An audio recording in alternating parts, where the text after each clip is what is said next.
Disclaimer Number 1. This video will cover a large amount of things from the series Adolescence. If anyone doesn't want to hear the crucial plot, lore, and the ending of the show, then please leave the video. It is highly recommended to watch the series and then coming back to this video. Number 2. This video does not cover politics because this is not the point of the video. Also, I am not an expert on that field, as well as I will make it clear that I do not support nor endorse the support of any political entities or parties. Number 3. This video does not endorse harassment. Any attempt to smear in such will be dismissed as lying. Enjoy. The series Adolescence is truly heartbreaking. It's so rare these days to find a movie or a series that talks, not follow, but talks about a situation without any continuous pattern. It's just there, no good nor bad ending. The protagonists simply have nothing to do. Previously, I talked about All Quiet in the Western Front, a movie that covers the daily life of a World War I German soldier that at the end gets. Then I also talked about Farha, a movie about a girl from a Palestinian village that got invaded to the point that she got locked in a basement, and when she got out, well, her village is still in ruins and everyone around her perished. And now there's Adolescence, that covers a criminal case of a boy Jamie who stabbed a girl Katie to. And again, there's no continuous pattern. In across 4 episodes, the show only talks about that very case but from different perspectives.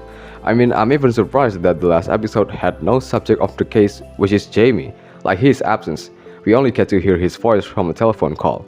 And the very end scene is the moment I cried, with Jamie's dad in complete hopelessness as his son will be locked away and never to return. This is also the first time I dove into a story so captivating, so unique because of the pretty disgustingly mature topic it covers, from parenting, gender discrimination, social media influences, and sexual pleasures. They tell these topics in a way that creates the dynamic of the character. It made them uncomfortable and it made me uncomfortable. And I'm very glad this show got the success it deserved. Currently, Adolescence is the most watched show on Netflix across the world, topping at over 92 million views. And then the creator had the absolute ball of steel to bring this series to the parliament, to the prime minister, in hopes of making a change by shining a light on the very issues stated in the show. Now and all, this is good news, that someone who made a work of art didn't just made it out of passion, he made it because he cared about other people's well-beings. Now, because we're living in a modern and very polarized world, the story did not end there. You see, apparently Adolescence became a quick petty culture war on the internet, or as many mainstream media calls it, but it's more than that. From my own observation, every online personality with a big following for some reason lies about it, like lies that borrows from the stupid statements from this stupid petty culture war. Specifically, I'll be showing the example of a figure most of you are aware of, and that is Critical Drinker, who is currently sitting at over 2.2 million subscribers on his main YouTube channel alone, and his videos gets well over a million views. Well, he uploaded a video on his second channel where him and his friends give their thoughts on the series Adolescence. Here I'll be taking their points as an example of just how the media successfully lies to you. But to brush off the confusion, whenever I'm mentioning the media, what I'm referring to isn't just exclusively on mainstream media, but also expert individual with a big following. Hence why I chose Critical Drinker as an example. He is somewhat has experience in both storytelling and filmmaking. Now we get that out of the way, let's get into it. Number 1. Mass Society Theory. Usually this comes from having a personal opinion but disguised as distorting the reality. For example, Person A is a successful writer because his book covers so much aspect of life from mental health to the problem within society and how positive change is possible at any time. Now another person said, Person A is a successful writer, but he doesn't want to fix the problem in society. In fact, his works just makes more problem than he realizes because the novel that he wrote are so shallow. I agree with all of that, but I think I would add to it that if as the creator of a work of art, you want your work to be treated as a work of art for art's sake, what you don't then go and do is take that movie to the prime minister of a country and say, hey, we want to enact massive social change based on the situation we've depicted here, based on no comparable case studies at all. Then what you really want to be doing is shutting down anybody who tries to jump on the bandwagon about the work of art you've created, because you are very insistent that what you've created is a work of art, not a work of propaganda. First of all, that has nothing to do with you, and you're just talking out of jackass. Second, the creator of Adolescence did say that it was based on real-life incidents. For me, there was an incident in Liverpool, a young girl. Well, she was 16 at the time, and she was This was came to known as Ava White, who apparently the identity of the perpetrator is known non-public. Then there was another young girl in South London. This is Alien Andem, perpetrated by Hassan Sentamu. Jack Thorne is the creator of the show who you're referring to. He isn't trying to force the show down your throat, nor does his attempt of making a change negatively affect censorship. There is no expert in media nor politics that completely agrees with your technicality. I think as well, like, each of us was once a young man, and we know how they think, right? And the worst thing you could do is like sit them in a room with a video like this and just force them to watch it and say, right, now that you've seen this, are you feeling guilty about yourself now? Do you hate yourself enough to pass the test that we've set for you? Because young men do not typically like react well to that kind of thing. Like that's going to engender the response of "go fuck yourself." Again, this is a poor attempt at mass society theory.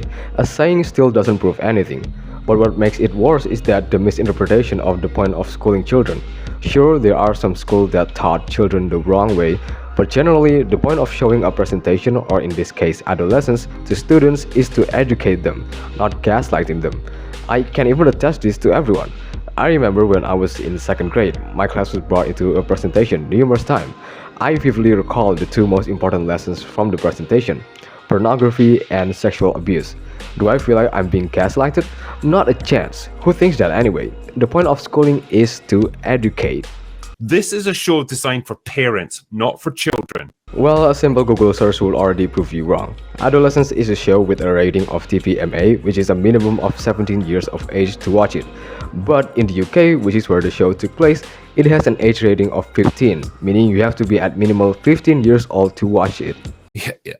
It gets clumsy where it's just like, yeah, he started watching Andrew Tate videos, and you find out like the girl that he stabbed. This is where we need to analyze the show and why Trinker and his friends misunderstood it. But I need to do one more adjustments on their other comments, and that's why we're coming to the method number 2. Number 2, undermining democratic discourse. After a completely distorted reality, you went on to build a new story based on that reality. For example, a person said the majority of people on country X does not agree with the works and opinion of the writer person A. That he's called one, so that you get this sort of toxic blend of bullying, social ostracization, and evil online influencers who tell young men that the fact they have terrible life prospects is a bad thing. And this will turn any young boy, no matter what his background, into a potential knife-wielding, misogynistic stabber, which is far-fetched, to say the least of it. Well, funnily enough, there are academic research that proves it is possible to have incidents quite similar to the one from adolescence. To quote Home Office Serious Violence Strategy 2018 on page 28 of section Opportunity, one way in which opportunity for serious violence has changed globally in the last few years is due to social media. Just as the vast majority of individuals do not get involved with serious violence or carry weapons, less than 1% of 10 to 29 years old, according to the Crime Survey of England and Wales, so the vast majority of social media usage has nothing to do with serious violence, but a very small minority use does. And while popularity of social media predates the rise in serious violence, growth in smartphones between 2011 and 2014 has transformed social media accessibility and created an almost unlimited opportunity for rivals to antagonize each other, and for those taunts to be viewed by a much larger audience for a much longer time period. This may have led to cycles of tit-for-tat violence. Continue on page 29. There is strong evidence that rival gangs are using social media to promote gang culture, taunt each other, and incite violence. To quote House of Commons, Youth Violence and Social Media 2024 on page 4 of section Violence and Social Media, additionally, research commissioned by Ofcom found that young people first see violent content while at primary school. A YEF survey found that 91% of those young people who had perpetrated violence said they had seen violence on social media. To continue on page 16 of section Research into links between online violence and offline experiences, research by Revealing Reality found that some children, especially those from less socioeconomically advantaged areas, felt incentivized to engage in real-life violence after being exposed to locally generated violent content. The UK Safer Internet Centre reported that content on social media platforms often glamorizes, celebrates, and normalizes violence, further perpetuating real-world harms. To conclude all that, yes, it is possible that social media can create violence, albeit it represents a small minority among cases of knife crime in the UK.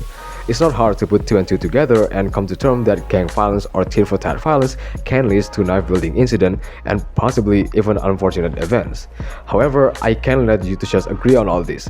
The reason I gave this information is not to legitimize my argument, but to bridge the larger picture of their inappropriate assumptions on the show and its creators, as well as what I'll bring up on the conclusion that had a connection with this section. So just stay tuned and pay attention. I also couldn't help but to accept and point out their great points about the aftermath of the success of adolescence, such as the unfortunate situation that the trend of bad influences on social media will never die and stays there forever. Like, I think Andrew Tate's a complete shit. I wish he wasn't a cultural phenomenon, but he's going to be made more of one by shows that do stuff like this. Because actually young name men him? don't Well, like it's- being told it's that like, they what- do name him explicitly, yeah. Another one is the trend of weird, stupid conspiracy theories made by desensitized people on the internet, albeit that is more of an individual problem. Whenever I've been on it in the last couple of weeks since Adolescence has come out, I'll go down it and see posts obviously targeted at sort of 30-plus-year-old parents saying that if your child is using the magic 8-ball emoji, it could mean this dark thing based on adolescence.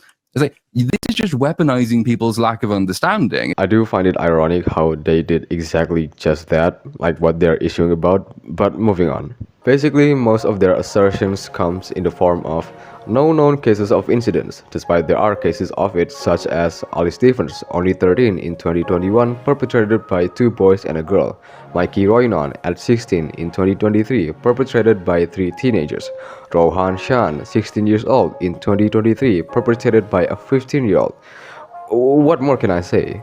And then the show did not cover the factors for the incidents enough, which surprises me because anyone with a fully functional and healthy brain could see that everything that these guys said about the mention of Andrew Tate and clumsy plot is very surface level. It's not technically accurate to the storytelling of the show.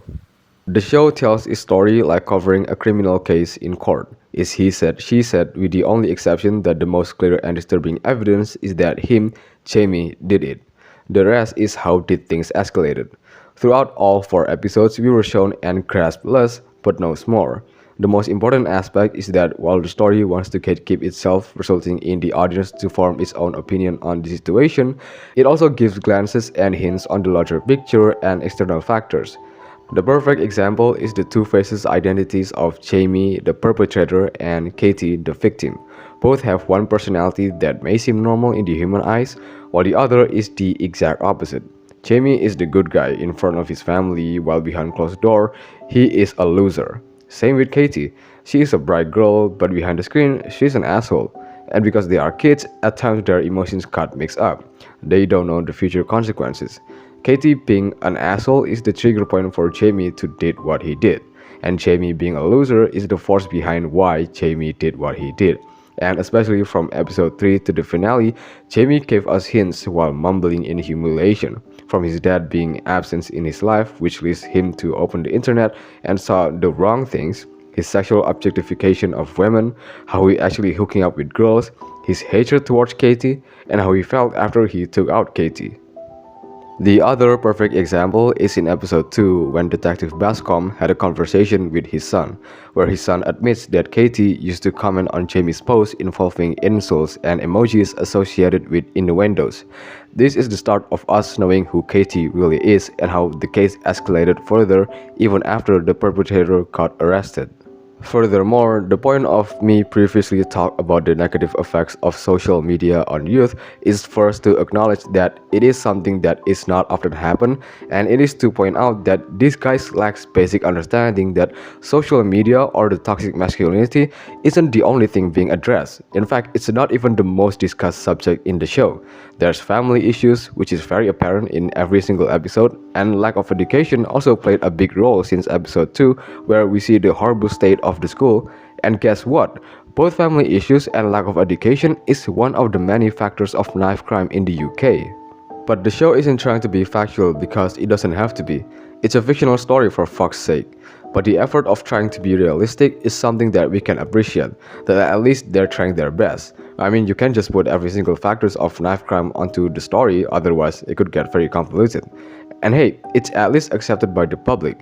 It's at least accepted by the parliament. In fact, there's something that I just discovered, which is a comment made by the other creator of the show, Stephen Graham, that is so relevant to this part. We made a piece that was based on truth and things that are happening in Britain with young men stabbing young girls to death. We just wanted to shine a light there, and predominantly, we just wanted to create a conversation between parents and children. The beauty and the poetry within that language for me comes down to Jack's wonderful writing and how he explores the human condition.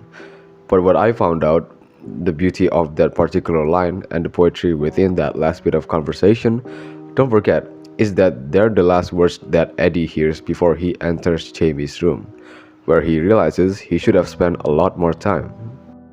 There's a song called Homerton by Loyal Carner, and he recorded his own father, and his own father says, "Sometimes the parent needs the child just as much as the child needs the parent."